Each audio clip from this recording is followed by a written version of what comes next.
फिर दूसरा जो बैठ के देखो, नहीं पढ़ पाओगे, ठीक है ना। जैसे यहाँ पर बैठते हो ना डेली, एक दिन तो अचानक फोन बैठो, ठीक है ना, यहीं पर नहीं बैठ पाओगे, यही परेशानी है। इसको लगता है टेस्ट जो देता है, यहीं पर एक दिन अचानक अलग जगह बैठो, वो तो बैठा हम जान के देते हैं कि तू गप्पी है, ठीक है ना। तो आपसे नहीं हो पाएगा, इसीलिए रूम कम से कम, जिसके पिताजी के पास 2-4 हजार रुपया है ये है, तो रूम आप जब तक यहाँ हो वहीं पर पढ़ो। रूम खाली उली करने का प्लान एग्जाम के दे करके आने का विचार करना है, एग्जाम देने से पहले रूम की नहीं। इससे क्या होगा ना कि 1 दिन 2 दिन आपका माइंड डिस्टर्ब होगा, और अभी एक मिनट कीमती है, और हल्का में किसी बात को अभी नहीं लो, नहीं तो फिर बहुत भारी पड़ जाएगा, ठीक है ना। मजाक नहीं करे, अभी कुछ करो या नहीं करो, जितना आपका टेस्ट हो गया, उसमें लॉन्ग हो या शॉर्ट हो या ऑब्जेक्टिव हो, अगर वो एग्जाम में आए तो छूटनी नहीं चाहिए।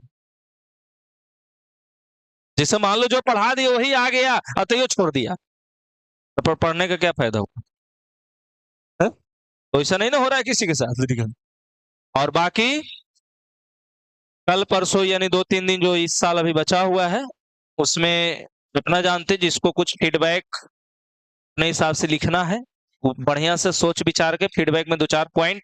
सबसे पहला पॉइंट, जो क्लास चल रही है इसमें संतुष्ट हैं, कुछ और कमियां रह गई है, उस पर विचार कर सकते। 5 गो विषय है, 6 गो विषय है, तो वो विषय में कोई विषय में कुछ डिमांड है तो लिखिए। हाँ, बोलना नहीं है, क्योंकि आप लिखिए कि सबका अलग अलग विचार है। 5 गो बच्चा बोलता है तो 5 गो से नहीं काम चलेगा, कारण कि अभी हमारे पास 20 दिन 25 दिन 50 जो भी 30 दिन है ना मोटा मोटी, तो हम 10 दिन मान लो मेहनत कर सके आपके साथ, जिस तरह से आप चाहते हैं उसी तरह से हो जाए, तो क्या दिक्कत। दूसरी बात, कोई विषय अगर लगभग ठीक हो चुका है, लगभग का मतलब अगर लगता है कि अब एक आध दो क्वेश्चन छोड़ के सब बन जाता है, तो उसमें लिख दीजिएगा फलाना विषय ओके है, ठीक है ना। इसके लिए कोई टेंशन विशेष नहीं है। दूसरी बात, देखो हम ही नहीं, कभी हम कहते हैं, कभी हम देखो क्लास में बोलते हैं कि लड़ जीतो टकरा जीतो, ऐसा हम बोलते हैं कभी? हम कभी बोलते तो टॉपर बना देंगे, हम इस सब नहीं बोलते। क्यों नहीं बोलते? बोले नहीं आता है, इसलिए कि देखिए आपके साथ हम खिलवाड़ नहीं कर सकते, कुछ भी हो जाए। तू देखता हो तो फोनों पर हमारा फोन करते हो ना, कभी कभी डांटिए देते हैं, ऐसा नहीं है कि फोन पर बहुत बढ़िया से बतियाते हैं। हाँ, मुझे 1-2 बार सुना होगा वगैरह, पता है कि कैसन बोलता है फोन पर से, ठीक है ना।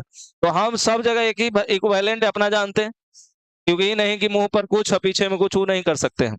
और अभी भी आपको लगता है कुछ हमको से, मान लो कोचिंग से या हमारे शिक्षक व्यक्तिगत या कोई पर्सनली शिक्षक से कि हमको इतना टाइम चाहिए, अब हम ठीक हो जाएंगे,